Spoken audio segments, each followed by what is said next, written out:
رسول اکرم صلی اللہ علیہ وسلم کے پیارے چچا حضرت حمزہ رضی اللہ عنہ نے اپنی عمر کا زیادہ تر حصہ جنگوں میں شرکت کرتے ہوئے ہی گزارا اور آخر کار شہادت کا ایسا جام نوش کیا کہ جس کا کوئی جواب نہیں ملتا۔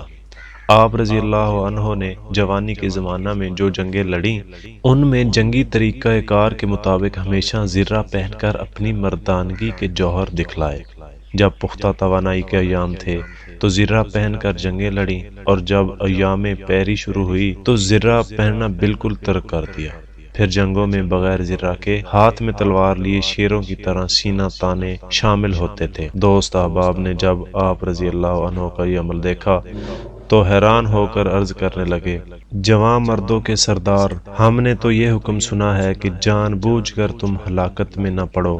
آپ رضی اللہ عنہ لڑتے وقت احتیاط سے کام کیوں نہیں لیتے؟ جب آپ جوان اور مضبوط طاقتور تھے اس زمانے میں آپ رضی اللہ عنہ کبھی زرہ کے بغیر لڑائی میں شامل نہیں ہوتے تھے۔ اب جب آپ رضی اللہ عنہ بوڑھے اور کمزور ہو گئے ہیں تو آپ رضی اللہ عنہ اپنی جان کی حفاظت اور احتیاط کے تقاضوں سے کیوں بے پرواہ ہو گئے ہیں؟ بھلا تلوار کس کا لحاظ کرتی ہے اور تیر کس کی رعایت کرتا ہے؟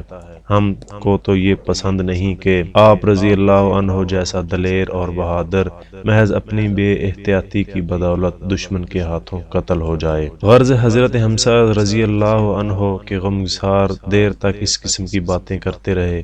جب وہ خاموش ہوئے تو حضرت حمزہ رضی اللہ عنہ نے فرمایا کہ جب میں جوان تھا تو میں سمجھتا تھا کہ موت انسان کو اس دنیا کے عیش و آرام سے محروم کر دیتی ہے، اس لیے کون خواہ مخواہ موت کی جانب رغبت کرے اور جانتے بوجھتے ہوئے ازدہے کے منہ میں جائے۔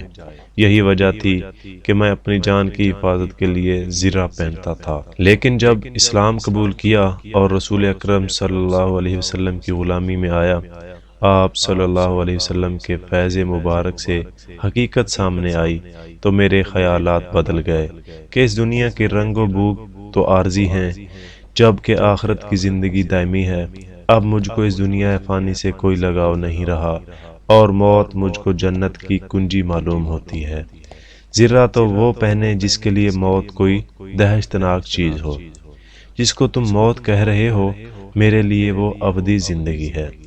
اے فرزند، ہر انسان کی موت اس کے کردار کے مطابق ہوتی ہے۔ یہ تو ایک صاف شفاف آئینہ ہے جس میں اپنا ہی چہرہ نظر آتا ہے۔